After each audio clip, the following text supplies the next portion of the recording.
What's up, everybody, and welcome to another episode of Top 5 Thursdays. I'm getting this one in late, but of course, I am going to get it out to y'all. Coincidentally, when I posted the Top 5 Thursday suggestion, running late edition, I posted, Rocky running through the fucking Philly streets like he's trying to catch up and get to work or whatever. You got the vibe of that. And the person that came through that I thought had the best top five for today is Adam Olges. Because you know what? It went with the fucking, GIF. So why the fuck not? Plus, I fucking love Rocky. And what he had on Rocky was, of course, the top five best Rocky villains. And I've decided to extend this one. I almost said excited. I was trying to say decided and extend at the same time, and somehow excited almost came out. Yeah, brain fart on my end. But I decided to extend this to just 7 villains because at the end of the day, if you in Creed, look at what's happening to me today. I don't know what's going on. If you decide to include the Creed movies, yeah, I did that again, back to back. What is wrong with me? You have 7 total Rocky villains. So I said, why not? Let's just do all 7 of them. Right? Okay, you got it. At number 7, I gotta go with the only Rocky villain I do not like. And it's one of my favorite entries. Funny how that works. Anticipation building up yet? Mason the Line Dixon. This guy just came across corny to me from the beginning. He's not really believable. He's not very scary. He's not really intense. He doesn't really have, that charismatic personality. He tries to, but it doesn't work. And then there's even times where he seems like a bit more reserved. But then towards the end of the movie, he comes out a little more enthusiastic with the charisma. It just isn't there. It feels like a very uneven character. Feels very stock. He just doesn't really work for me. I mean, he serves his purpose. He looks like, he can box with, Rock, and Rocky gives him a hell of a fight, and it's an amazing movie. But this movie could be even better, I think, with a better villain at the end of it.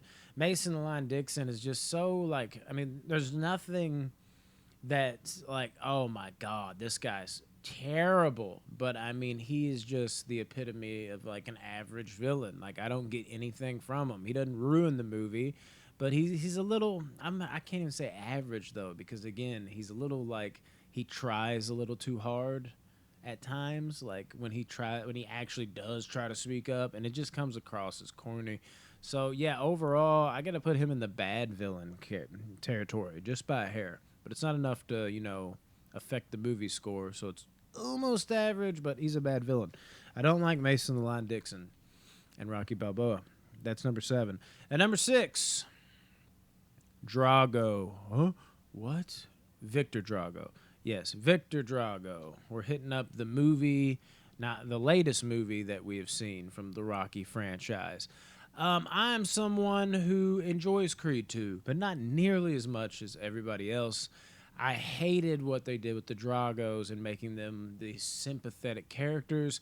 I get how a lot of people were like, oh my God, like we even get backstory of the Dragos. Yeah, but I didn't want that. I want to fucking hate these guys with every ounce of my being. I will say everybody from here on is good. I think Victor was definitely somebody that carried on Ivan's, like, just that fucking Russian gaze, that physical, specimen look, the fucking, just like, even when he wasn't delivering those hard fucking blows, he appeared dangerous. So they casted this guy right, and I believed it was his son. I think he did a good job, but I think it's not even his performance necessarily. I think it's the route they just went with the Dragos. I wanted this guy to be just as evil as Ivan, and he's a little less. And also, you took away from Ivan's evil a little bit. So you just went the complete wrong direction for me personally. And overall, I think that hurts the character, even though he was a fucking badass. Like I said, everybody good from here on out. But he could be up a few more spots for sure if they wouldn't have done that. But the whole vibe of the second half of the movie does do something to his character to me that I don't know. It holds it back just a little bit. At number 5, the other Creed villain, Pretty Ricky Conlon. Now, this is a guy that's kind of played like Mason Line Dixon. He's not used a whole lot. He's not as up in your face. It feels like he's kind of background noise to the end, but I tell you what, the actor that plays Pretty Ricky Conlon just knocks it out of the park. In fact, I think the movie might have been even better if he was in the movie more. Maybe not, though. I don't know. Who knows, right? But he's just, in that very short amount of screen time he gets, he's very fucking, the thing that Mason Line Dixon can do.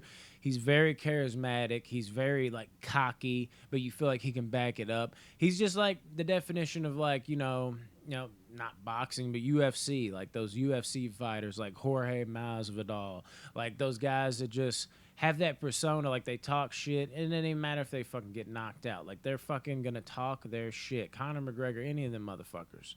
Just fucking the way that they just entice you because you're just like, you love the show, how they sell these fights.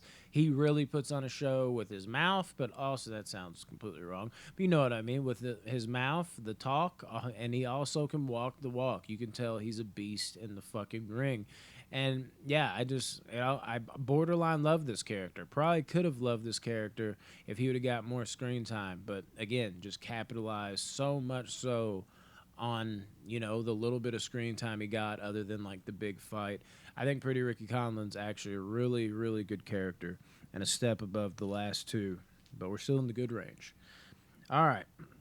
Number 4, yes, Tommy Gunn. I am a big fan of Rocky 5. I will never understand the hate. Love that movie. Now, onto the character Tommy Gunn.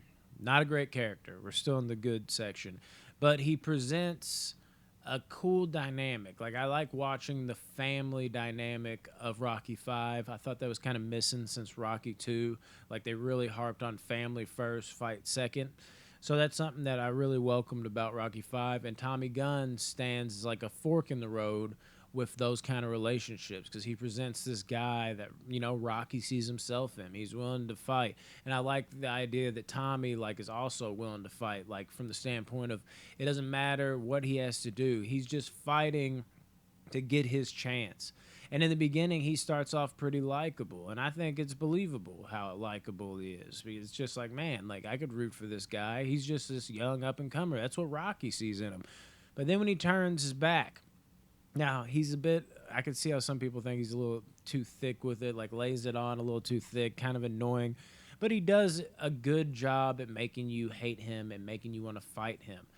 I mean, there's a couple other people higher on this list that do it in a more intimidating way, but it was refreshing to see, that guy that you want Rocky just to have his face punched in by, come at it from like a little bit of a different angle, I guess you could say. Like, you hated him, but it wasn't necessarily in that fear type of style. Like, I think Tommy Gunn's a little bit better of a character than people give him credit for. He's entertaining enough for sure. I think he's a good villain. Doesn't touch the top 3, but I'm perfectly fine putting him at number 4. I mean, yeah. And plus, dude was like a real fighter, like some of these other fighters were. So, I mean, he looked kind of crisp in the ring in certain times. So, got to give Tommy Gunn the number 4. Moving into number 3. This is a tough one.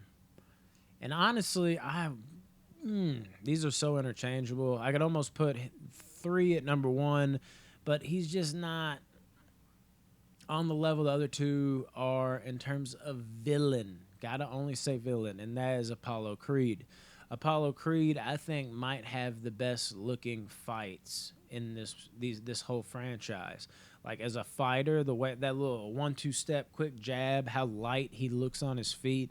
Carl Weathers just did an amazing job, I think, with his like choreography, I think, in his boxing matches. He just, I can't even explain it. Like, there's just something to how light he was on his feet with that 1-2 bop bop bop bop bop bop.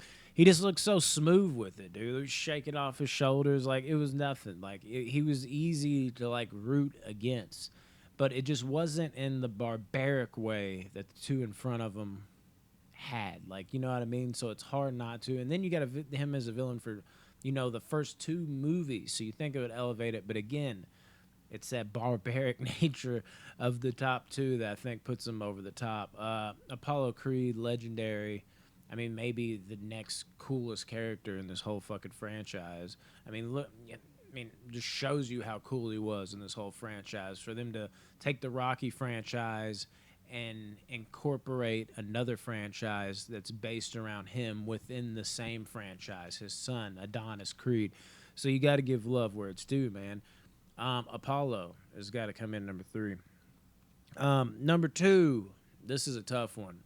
Because I got to tell you, remember what I said about the Dragos and the how it kind of made me upset? And I feel like if we're accounting for every movie that's got to play a factor, at the end of the day, I couldn't do it. Clubber Lang's still number 2.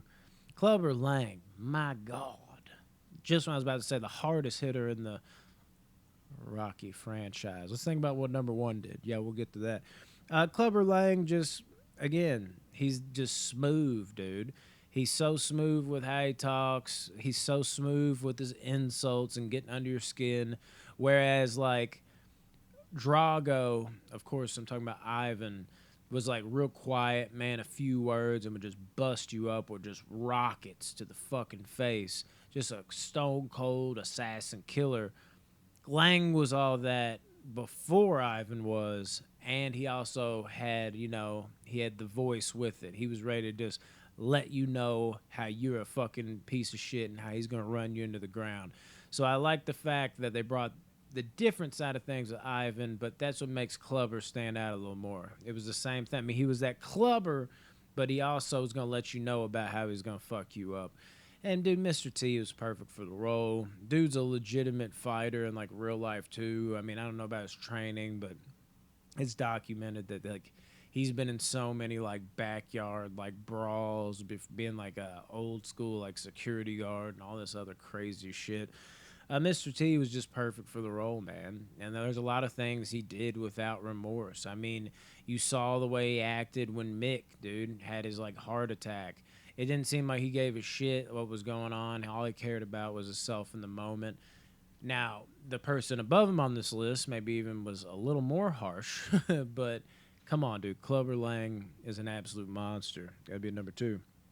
At number 1, despite the most recent movie kind of making him a little less vicious, Drago, first performance in 4 alone, has got to be number 1. He's just fucking insane. He's just this calculated fucking, not even, I don't even know if calculated is the right word for it. It seems like, again, like what you saw in the new one kind of changes your perspective on it a little bit, but he just feels like machines, seek and destroy.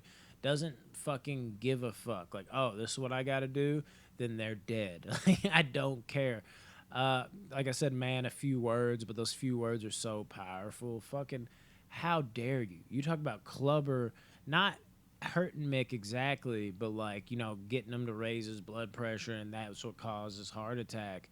And then him seemingly not like, oh shit, guys, oh hold on, let's snap out of this. You know, there's some things are bigger than fighting. This is actually like his fist to Apollo's head, and he literally stands over him after he knocks him to the point where it looks like he's going to die, which of course he does. But at the time, you don't know that when you're first watching the movie, and Ivan's just looking over him like, if he dies, he dies. Like, he just... And he's the one that inflicted it. Like, it's just insane. And then you can't not talk about the size of Dolph Lundgren. Dolph Lundgren's like 6'4", 6'5". Sylvester Stallone, some people to this day think he's like 6 foot. He's more like 5'10". So he is just towering over Stallone. The presence, the physique, everything. Just the look, dude. And those training montages, like, just showing you what this man is capable of and showing you, like, what they're... It's almost like they're making a robot. They're shooting him up with steroids. This advanced technology has you like, God damn, like, what are they training this guy in? It just... It makes him bigger than life. He's a bigger-than-life villain that ain't about the bullshit and does not care, literally, if you die in the ring. Can't top that, man.